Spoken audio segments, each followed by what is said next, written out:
Hi friends, இன்னைக்கு என்ன பார்க்குறோம் அப்படின்னா கேக் செய்யறதுல கொஞ்சம் டிப்ஸ் அண்ட் ட்ரிக்ஸ் பார்க்கலாம். இதெல்லாம் பிகினிங்லேயே தெரிஞ்சு வச்சுக்கோங்க, அப்போ தான் கொஞ்சம் ஈஸியாக இருக்கும் கேக்கெல்லாம் செய்கிறதுக்கு. சரி வாங்க அது என்னன்னு பார்க்கலாம். ஃபஸ்ட்டு மெஷர்மெண்ட் மிஷின் மேலே ஃபஸ்ட்டு கப்பை வச்சதுக்கப்புறம் டேர் கொடுத்துட்டு அதுக்கப்புறம் மேலே நீங்கள் சுகர், ப்ரௌன் சுகர், சாக்லேட் என்ன வேணால் போட்டு வெயிட் பாருங்க. அப்போ தான் உங்களுக்கு அது கரெக்டாக வரும். இல்லைன்னா கப்போட வெயிட்டும் சேர்த்தி வரும்.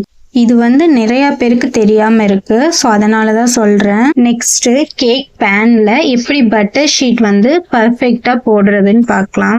ஃபஸ்ட்டு பட்டர் ஷீட்டை கீழே விரித்து விட்டுட்டு அதுக்கு மேலே பேன் வச்சு 4 சைட்லையும் பேனோட அளவுக்கு பேப்பர் கட் பண்ணி எடுத்துக்கோங்க.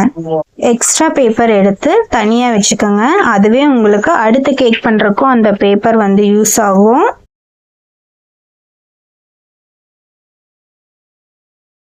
நாலு பக்கமும் கட் பண்ணி எடுத்ததுக்கப்புறம் நெக்ஸ்ட்டு 4 சைடு கார்னர்லையும் பட்டர் ஷீட் உள்ளே போகிற மாதிரி 4 துண்டாக கட் பண்ணி எடுத்துருங்க. நான் இப்போ பண்ணிகிட்ருக்கேன்ல அந்த மாதிரியே பண்ணி எடுத்துருங்க. அப்போ தான் பேனுக்குள்ளே வைக்கிறதுக்கு ஈஸியாகவும் இருக்கும், அழகாகவும் இருக்கும். நீங்கள் கஜன்னு சுருட்டி வச்சிங்கன்னா அது ஒரு மாதிரி அசிங்கமாக இருக்கும்.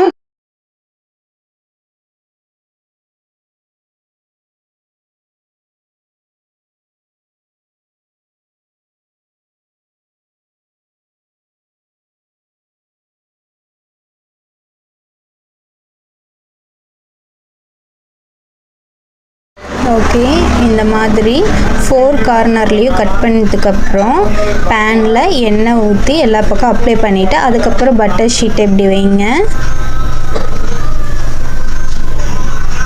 அதுக்கப்புறம் ஈஸியாக ஃபிட் ஆகிக்கும். மேலே எக்ஸ்ட்ரா இருக்கிறத மட்டும் சிசர் வச்சு கட் பண்ணி விட்டுருங்க.